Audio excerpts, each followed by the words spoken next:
ẹ̀sìn ìbílẹ̀ èyí tí ń bẹ síwájú Islam ẹ jẹ́ ká mọ̀ pé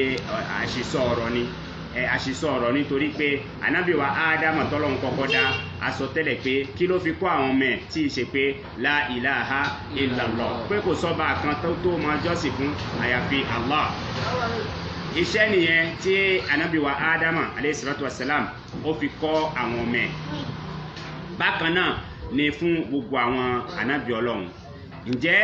ẹ̀sìn èkejì tí àṣetọ́ nìyí inú ẹ̀ ni ẹ̀ṣẹ̀ wà. Èwo níwájú tí wá ń bẹ síwájú ọ̀kan nínú méjì tí ìbá ṣe ti ànábì wa Ádámù alayhi salatu wassalam tí í ṣe ẹ̀sìn Islam. Lẹ́yìn náà lẹ́yìn ànábì Nóhà Ọlọ́run bá rán ọ̀pọ̀lọpọ̀ ànábì láti wá pe àwọn ọmọ ènìyàn sójú ọ̀nà. Tá bá lọ nú Suratu Hud aya 50 à 60 Suratu Hud náà de 50 à 60 a ní ka gbogbo àwọn súra náà torí pé ó gùn láti 50 yẹn títí dé bí 84 àbí 85 Ọlọ́run fi ń ròyìn nípa àwọn ànábì tó fi ránṣẹ́. Ọlọ́run ọba nínú ìròyìn nípa díẹ̀ nínú àwọn ànábì tó fi ránṣẹ́ torí wọ́n pọ̀ jù bẹ́ẹ̀ lọ. Ọlọ́run rán ànábì Hud sí ìjọ rẹ̀ Ad kò sójú Ọlọ́run méjì tó sọ fún ọdún pé ẹ gba Ọlọ́run ọba gbọ́, ẹ gba Ọlọ́run ọba láṣọ, ẹ jọ́sìn fọ́lọ́run, ẹ bẹ̀rù Ọlọ́run, ẹ sì tẹ̀lé mi Hud kẹ́ bá lè mọ̀nà. Bákan náà ní 61 à 68 a rí pé Ọlọ́run ọba àlekèọlá ń sọ nípa ànábì Sọ́ọ̀lẹ̀ nínú Suratu Hud náà. Bákan náà ànábì Sọ́ọ̀lẹ̀ alayhi salatu wassalam tọ́lọ́run ọba ó rán sí àwọn Sámúdáwá. Kí ni Sọ́ọ̀lẹ̀ ń sọ fún wọn? Ẹ páyà Ọlọ́run, ẹ gba Ọlọ́run ọba láṣọ, ẹ tẹ̀lé èmi Sọ́ọ̀lẹ̀ hù kẹ́ bá lè ṣe kí ni kẹ́ bá lè mọ̀nà. Ànábì Lóòtù alayhi salatu wassalam òun gan lára iṣẹ́ kan náà lòun náà jẹ́ fáwọn ọjọ́ ẹ̀ pé ẹ jáwọ́ ṣẹ́ ẹbí,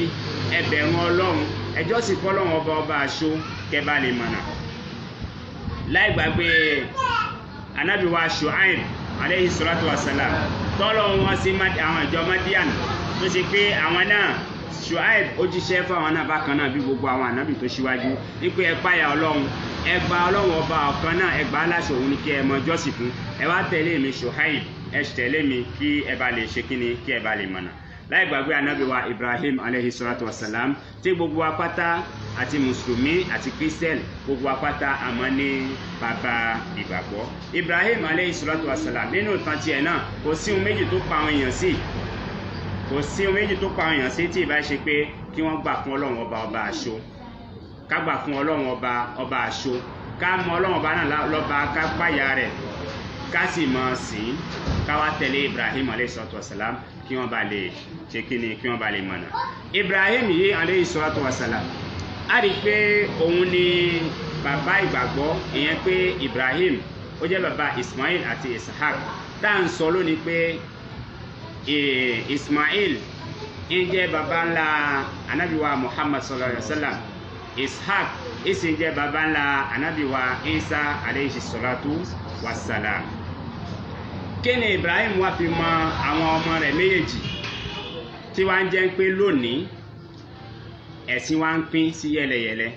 Ànábì wa Ibrahim alayhi salatu wassalam kò fi nǹkan kan fi mọ àwọn ọmọ ẹ̀ tí ìbá ṣe gbólóhùn kan náà tí gbogbo àwọn ànábì tó ṣíwájú fi mọ àwọn ènìyàn lọ dún pé kí ni la ilaha illallahu, kí wọ́n gbà pé kò sọ́ba kan lẹ́yìn Ọlọ́run àti wípé Ibrahim òjíṣẹ́ Ọlọ́run ni. Eré bẹ́ẹ̀ làwọn ọmọ yìí dàgbà sí Ismail àti Ishaq. Eré bẹ́ẹ̀ ni wọ́n kọ́ àwọn ọmọ tiwọn náà táwọn ọmọ fi wá ń gerí.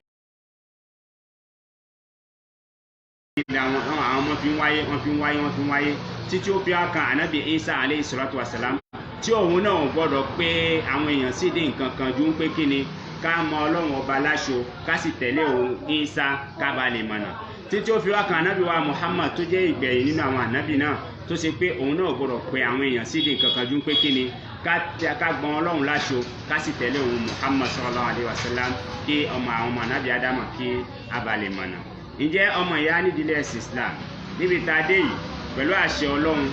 láìpẹ́ á tún tẹ̀síwájú kí ó bá lè yé dáadáa. Àmọ́ ká mọ̀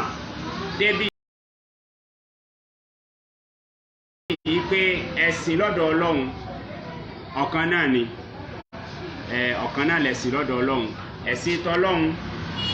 àti ẹ̀sìn ṣàṣetọ́nì tó dúró ní dúró ń pé òun ó gbìyànjú pé gbogbo àwọn ọmọ ànábì ọ̀pọ̀lọpọ̀ àwọn ọmọ ànábì Ádámù pátá wọ́n sì ṣìnà wọn ní mọ Ọlọ́run lọ́lọ́run. Látara bẹ́ẹ̀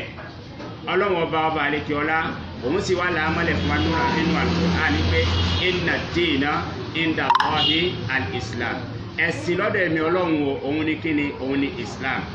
ọmọ ìyá nídìílé ẹ̀sìn Islam eléyìí jẹ́ ká mọ̀ pé gbogbo ohun tó bá yàtọ̀ sí Islam yìí ẹ̀sìn kíni ẹ̀sìn àṣetọ́nì ni gbogbo ẹ̀sìn pátá tó bá ti yàtọ̀ sí ẹ̀sìn Islam tó ṣe pé Islam yìí òun ni gbogbo àwọn ànábì láti Ádámù alayhi salatu wasalam òun ni wọ́n fi kó àwọn èèyàn títí fi wá dé ànábì wa Muhammad sallallahu alaihi wasallam tó gbẹ̀yìn òun lòun náà fi ilẹ̀ ẹni tó bá wá ṣe ẹ̀sìn míì yàtọ̀ sí ẹ̀sìn yẹn tí Ọlọ́run pè ní ẹ̀sìn tiẹ̀ ẹ̀sìn tó fi rán gbogbo àwọn ànábì Ọlọ́run ẹ̀sìn míì tó bá wá yàtọ̀ sẹ́sìn eléyìí wàláhì ẹ̀sìn àṣetọ́nì ni Ọlọ́run mọ́ ṣe wá lẹ́ni tí ó padà mọ́ sin àṣetọ́nì Ọlọ́run mọ́ ṣe wá lẹ́ni tí ó fẹsẹ̀ lé ìlànà àṣetọ́nì láyé ọ̀la ti tóbi Ọlọ́run ọ̀làlùbáyé kanáà wa Muhammad ká má gbàgbé tá bá ti ń wo àwọn fídíò yìí ká máa pín kí ọ̀pọ̀lọpọ̀ èèyàn kí wọ́n bá lè mọ jẹ àǹfààní rẹ̀ àtúnbẹ bákan náà lórí YouTube ẹ bá ti tẹ ECERA ECERA ẹ bá gbogbo àwọn fídíò wa ń bẹ Ọlọ́run ọba àlekè ọlá kó mọ́sà ṣe àlékún ọ̀nà mọ̀ fún wa ẹ̀sìn Islam tọ́lọ́run ti fi wá ọ̀nà ẹ̀sìn Islam tọ́lọ́run ti fi wá mú wa báyìí ó mọ̀ gba ẹ̀sìn Islam lọ́wọ́ wa láíláí láti tóbi Ọlọ́run lálùbáyé kanáà wa Muhammad aqulu qawli hadha fastaghfirullaha al-azim li wa lakum wa lisa'iril muslimina min kulli dhanbin fastaghfiruhu innahu huwal ghafurur rahim. Láìpẹ́ àmọ́ wá ṣàlàyé fún wa nípa pé àwọn